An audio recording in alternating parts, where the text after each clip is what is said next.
Z ohľadom na pregmirné zagadzenie vzduchu, o ktorým še všečastejšie bešeduje ostatních dňoch, Novosadská bicyklistična inicijativa poslala Ministerstvu zaštity životného štretku i vladi Srbiji predklad, že by subvencionovali kupovanie bicykloh i tak doprinesli zmenšanju zagadzenia vzduchu, ale i životného štretku uopšte. Osnovna ideja, že bi še stimulovalo hasnovanje bicikloh u transportu, odnosno že bi še zvekšal procent bicyklistov u transportu, takže bi še dala finansijna potrimovka pri kupovanju bicikli. Veríme, že to coška, co bi bolo naiste dobre porobiť u tej chvíľky, s ohľadom na toto, že še davajú subvenciji i za nabavku taksi prevozkoh. Vlada Srbiji taksistom pomáha tak, že dáva 8.000 € za kupovanie avtoh.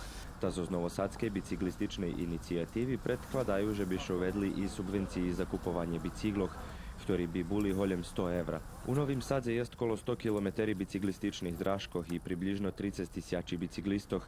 Tam mož povest, že bicykli učestvujú zo 10% u kupným číslu prevozkov u tým horodu.